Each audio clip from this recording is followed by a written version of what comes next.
Welcome back to the Movie Draft House. I'm your host, Mark, and it's another 5-minute review.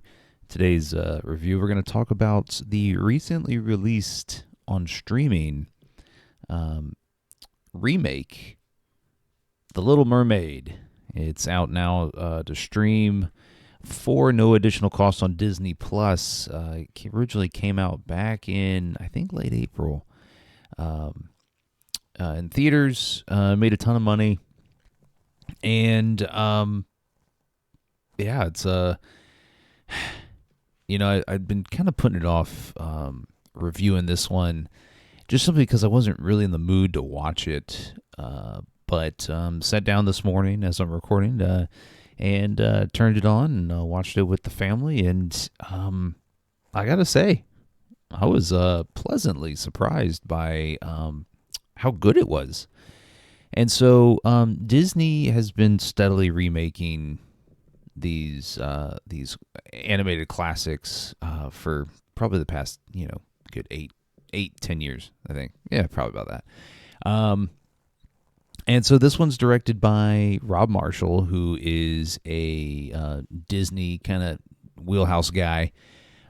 He last directed Mary Poppins Returns with what's her face as Mary Poppins, and then before that, Into the Woods, and then before that, Pirates of the Caribbean on Stranger Tides.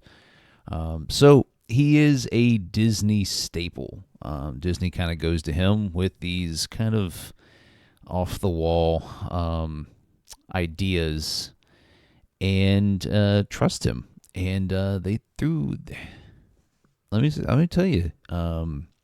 It's The Little Mermaid's probably one of the greatest, most well-known movies of all time, right? It seems like everybody's seen it at least once, and we're talking about the animated version. And it's iconic. It's got iconic songs. It is just a kind of a staple of growing up. You're kind of expected to watch The Little Mermaid, and so. They entrusted Rob Marshall here to remake this live action, and it stars Halle Bailey as Ariel, who is Disney went against the grain and cast a woman of color as Ariel, who in the animated version was a white character. And then Jonah Howard King as Eric, Prince Eric. Javier Bardem as King Triton. Melissa McCarthy as Ursula. And the voice of David Diggs as Sebastian, the crab. Jacob Tremblay as Flounder, the fish. And Aquafina as Scuttle, the seagull. He's not really a seagull here. He was a seagull in the original animated movie. But anyways, it's kind of just a seafaring bird in this one.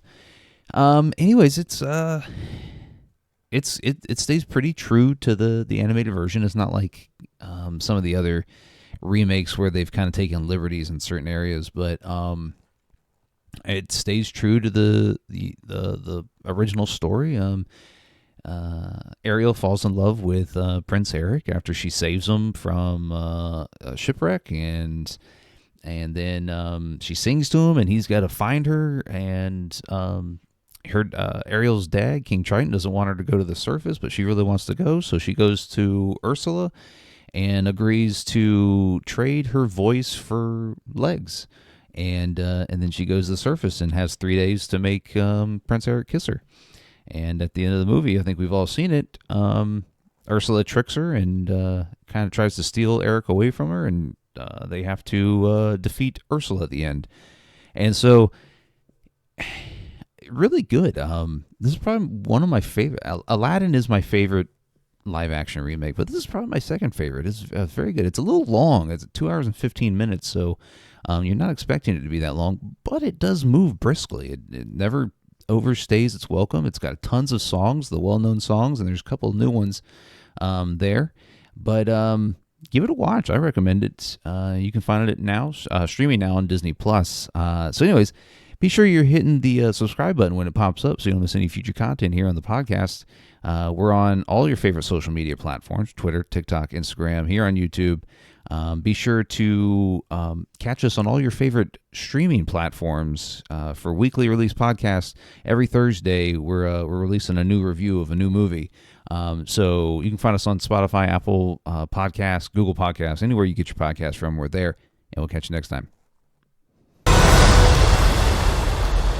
Something about you seems different. I can't quite figure it out. She got legs, you idiot.